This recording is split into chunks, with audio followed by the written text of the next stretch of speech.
Well, this is part 10 of Federalist number 15. Sorry, I have this inexpensive phone and I got a software update, and what little memory I had has just been gobbled up. So it seems like I have very few minutes to record stuff, and that's been kind of frustrating today. Anyways, this is out of respect to the University of Oklahoma, whose library I use, and this is just to give them credit and appreciation. So we're still in Federalist number 15. I am going to start reading the paragraph that starts with, "There is nothing absurd or impracticable in the idea of a league or alliance between independent nations for certain defined purposes precisely stated in a treaty, regulating all the details of time, place, circumstance, and quantity, leaving nothing to future discretion, and depending for its execution on the good faith of the parties. Compacts of this kind exist among all civilized nations, subject to the usual vicissitudes of peace and war, of observance and non-observance, as the interests or passions of the contracting powers dictate." So he says, we know about treaties. There are always treaties amongst nations, and they are written up, agreed upon for specific things, for specific times, and a lot of times they probably will hold, but it all depends on the good will of both sides. Remember, he says, you can't count on it during vicissitudes of peace and war, ups and downs. When things are not stable, then you are just hoping that the other side respects what they agreed to, honors what they agreed to, but you're not sure. Then he continues, in the early part of the present century, there was an epidemical rage in Europe for this species of compacts. He says in the early 1700s, there were lots of peace or talks of peace through writing treaties, coming to sit at tables, either after wars or before wars, to agree on treaties.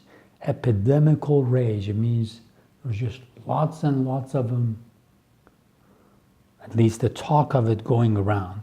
It's talking about all the things that was happening in Europe at the beginning of the 18th century. Remember, in one of the Federalists, we talked of the War of Spanish Succession.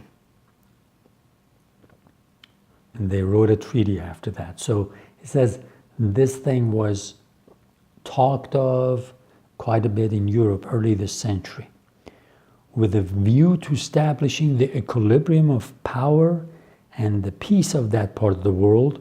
All the resources of negotiation were exhausted, and triple and quadruple alliances were formed. And he says this is kind of the history of Europe for a long time. They would talk peace, and they would have triple or quadruple alliances. They would have alliances, treaties between 3-4 nations against, let's say, another nation and another nations, that in case one attacks one of the members of the treaty alliance, the others will respond.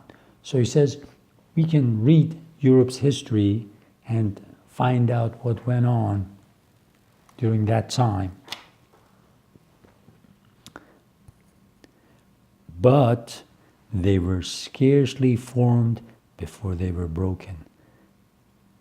Just not too long after they were written, one side or both sides would break their contract. would not respect their side of the deal. Giving an instructive but afflicting lesson to mankind, how the dependence is to be placed on treaties which have no other sanction than the obligations of good faith. So again, he's always looking for lessons for mankind. He says, experience must be our guide. We're not going to talk to you in a vacuum.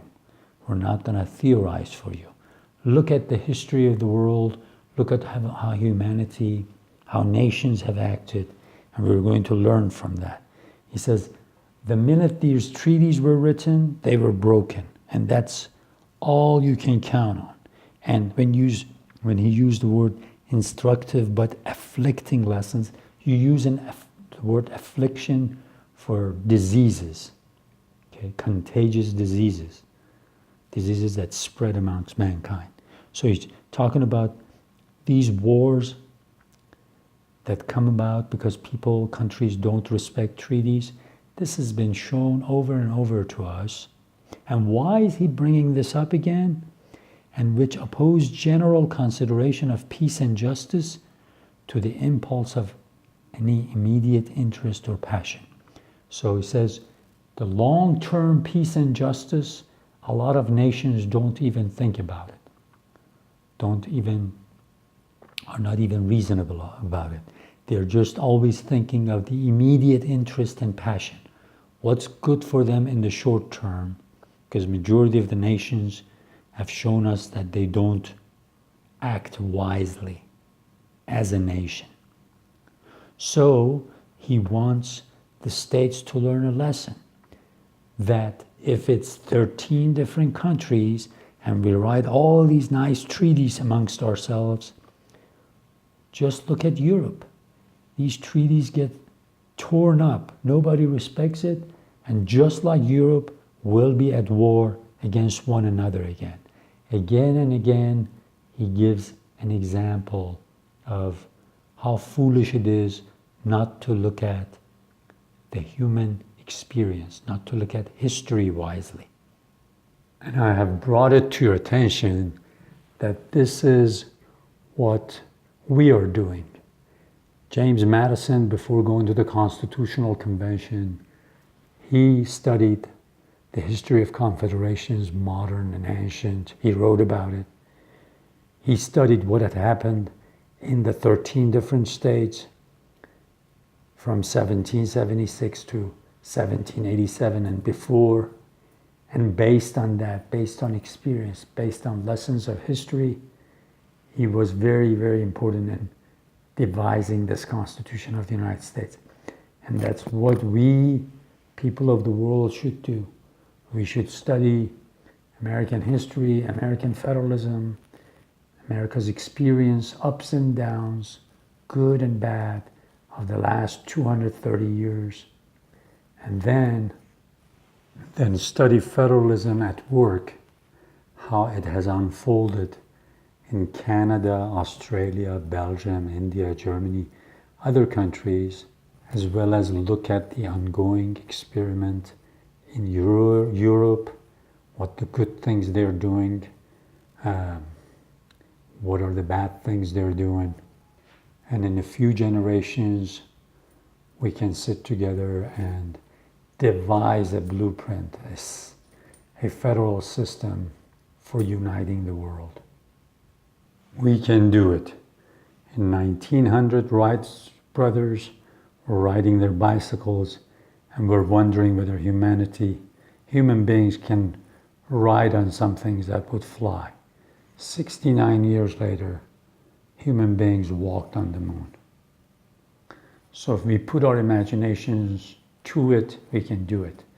If all we think about is warfare, armament, we're doomed.